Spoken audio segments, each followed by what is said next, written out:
manusia pertama yang hidup di dunia ini. Seorang nabi yang Allah utus untuk memimpin bumi. Namanya Nabi Adam alaihi salam. Teman-teman, kamu perlu tahu bahwa ketika Nabi Adam diturunkan Allah ke dunia ini, kisah Nabi Adam bukan cuma kisah bertemu Ibunda Hawa di Jabal Rahmah, sehingga kamu menyimpulkan kisah Nabi Adam sepenuhnya tentang cinta yang hilang, ikatan cinta yang kemudian bertemu lagi di Jabal Rahmah. Nabi Adam ketika turun dari surga ke bumi itu membawa misi yang besar untuk meletakkan pondasi tauhid di atas muka bumi ini. Dan teman-teman tahu misi itu eh, ter, tergambar jelas dengan apa yang Allah perintahkan kepada Nabi Adam ketika turun ke bumi. Apa itu? Membangun tempat suci, membangun Ka'bah. Mungkin teman-teman di sini ada yang kaget, loh bukannya Ka'bah itu yang bangun Nabi Ibrahim ya? Memang ada riwayat yang mengatakan pembangun Ka'bah adalah Nabi Ibrahim. Ada yang mengatakan bahwa yang membangun Ka'bah Nabi Ismail. Tapi teman-teman semuanya, justru riwayat yang paling sahih di antara banyak riwayat adalah bahwa yang membangun Ka'bah itu adalah Nabi Adam. Mungkin teman-teman nanya lah, kita kan lagi bahas Palestina, kok bahas Ka'bah? Saya nanya sekarang ke teman-teman, kalau yang pertama Ka'bah, yang kedua apa kira-kira?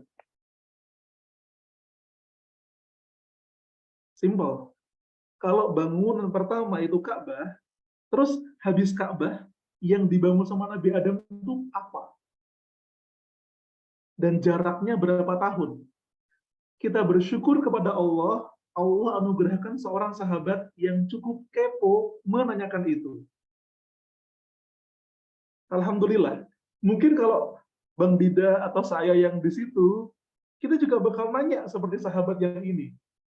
Ada yang tahu sahabatnya siapa? Sahabat yang kepo, tapi keponya sangat bermanfaat ini teman-teman semua.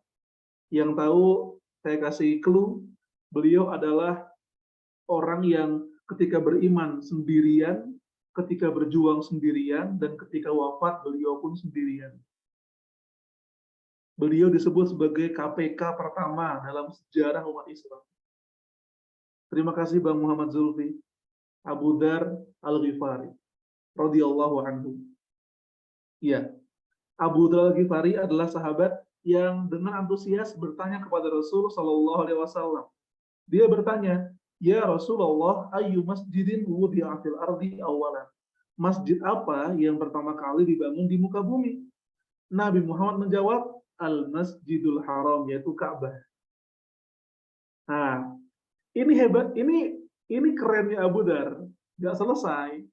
Sama kayak kita. Habis itu apa, wahai Rasul? Lalu apa? Untung beliau nanya. Rasul menjawab, Al-Masjidul Aqsa. Seakan-akan Abu Dar bertanya pertanyaan itu agar kita di tahun 2023 ini mampu menjawab Al-Aqsa itu siapa yang bangun.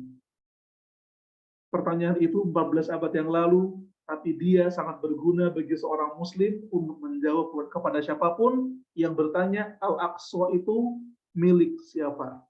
Kita katakan dengan jelas, dia sejak awal adalah masjid.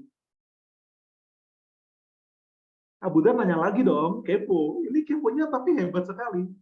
Kalau boleh tahu, berapa jarak pembangunan antara kedua masjid ini? Antara Ka'bah dan Al-Aqsa. Rasul menjawab, Arba'una sanah. 40 tahun.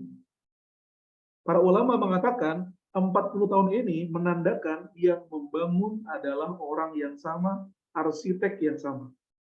Karena jarak pembangunannya cuma segitu. Kalau zaman sekarang mungkin udah nggak bisa, tapi kan zaman dulu umurnya kan ribuan tahun.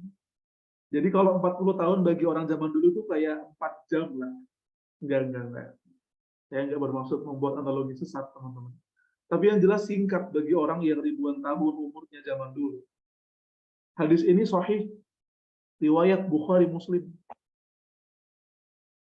Ini teman-teman semuanya. Jadi, kalau ada seorang anak yang saya lihat dengan video itu, dia keluar dari reruntuhan, kemudian dia bilang, birruh biddam afdi kaya aqsa. Dia sedang memperjuangkan sebuah masjid yang dibangun oleh manusia pertama.